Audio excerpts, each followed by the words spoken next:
কিভাবে গাজরের হালুয়া করেছি আমি সেটাই শেয়ার করব। সম্পূর্ণ আমার নিজের রেসিপি। এখানে আমি কি কি দিয়ে গাজরের হালুয়াটা করব সেটা কিন্তু আমি বলবো। যখন আমি এটা করব এক এক করে দেবো আর বলে দেব। বিশেষ করে গাজর কিন্তু বাচ্চারা খেতে চায় না, তাই গাজরের হালুয়াটা করে দিলে পরে বাচ্চারাও যেমন তৃপ্তি সহকারে খাবে, এমনকি বড়রাও অনেকে খায় না। যেমন আমিও গাজর সবজিটা পছন্দ করতাম না, আমারও ভীষণ ভালো লেগেছে। তা যাই হোক, আমি কীভাবে করছি সেটাই আমি শেয়ার করব। সম্পূর্ণ কিন্তু এটা আমার নিজের রেসিপি, আমি আমার মতো করেছি। আর কে কীভাবে করেন অবশ্যই একটু জানাবেন কমেন্টে। আর এইভাবে যদি না করে খেয়ে থাকেন আমার মতো, আপনারা করে খেয়ে দেখবেন। যদি ভালো না লাগে তাহলে আমি কি বলেছি, কারণ অসাধারণ খেতে হয়েছিল। আমিও গাজর পছন্দ করি না, কিন্তু এইভাবে আমি গাজরের হালুয়াটা করে করে প্রায় দিনই খাবো, কারণ আমার ভীষণ ভালো লেগেছে। তা যাই হোক, আমি ঘির উপরে কিন্তু দিয়ে দিয়েছি এখানে এলাচ ফাটিয়ে, আর দিয়ে দিয়েছি দারচিনি আর তেজপাতা। এটা দিয়ে দিয়েছি ঘিয়ের উপরে। আর এখানে কিন্তু গ্রেট করে রেখেছিলাম গাজরের পরিমাণটা অনেকটাই, প্রায় হাফ কেজির বেশি ছিল গাজর। যে যে পরিমাণে করবে সে তার পরিমাণে সব কিছু দেবে। আমি আমার পরিমাণে করছি, এখানে অনেকটা গাজর ছিল। আমি কিন্তু ঘিয়ের উপরে গাজরটা দিচ্ছি। এবার আমার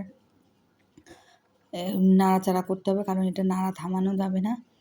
আর এটা খুব আঁচে করা যাবে না, মানে গ্যাসের যে আঁচটা মিডিয়াম আঁচে করতে হবে।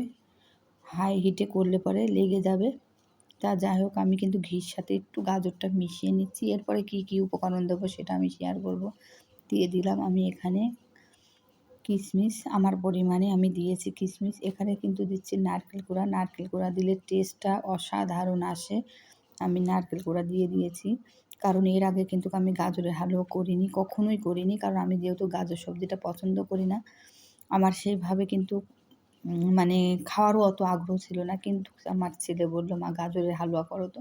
তা আমি ওদের জন্যেই করলাম। করে দেখলাম যে বাহ, অসাধারণ! তো এখানে গাজর দিয়ে যে হালুয়া করেছি সেই গাজরের কোনো গন্ধই নেই, অসাধারণ হয়েছিল। যাই হোক, আমি নারকেল দিয়ে দিলাম, কাজু আর চিনেবাদাম, আদা ভাঙা করে রেখেছিলাম সেটা দিয়ে দিয়েছি, 1 বাটি চিনি দিয়েছি।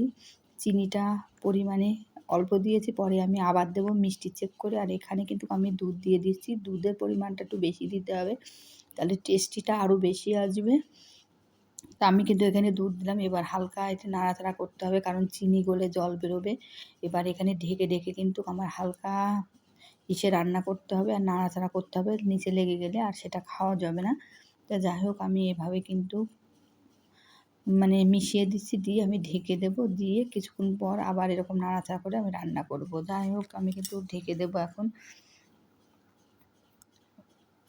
এবার কিন্তু আমার ঢাকনা খোলার পরে কিন্তু আমি দেখি এরকম চিনি গলে জল বেরিয়েছে, অনেকটাই চিনির। তো এটা আমার টানাতে হবে, এটা নাড়তেই হবে, নাড়ার পরে থাকতে হবে। এভাবে নাড়তে নাড়তে হয়ে আসবে যখন, তখন বাকি জিনিস আমি দেবো এর মধ্যে। আর কি দেব, আমার কিন্তু এখানে কিন্তু গাজরের হালুয়াটা কিন্তু রেডি হয়ে গেছে। এবার আমি কী দিচ্ছি সেটাই আমি শেয়ার করব। আমি লাস্টে কিন্তু এখানে গুঁড়ো দুধ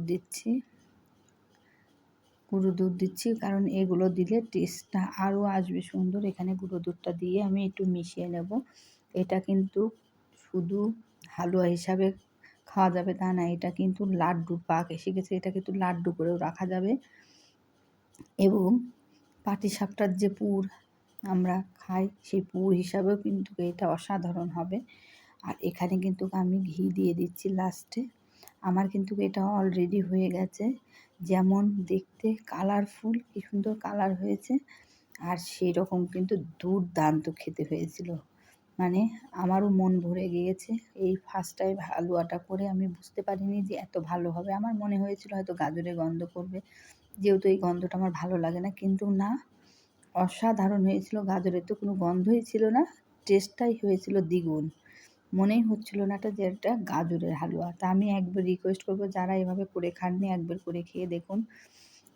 আমার যেমন ভালো লেগেছে আপনাদেরও আশা করি খুবই ভালো লাগবে। আর বিশেষ করে বাচ্চারা খুবই আনন্দ সহকারে খাবে।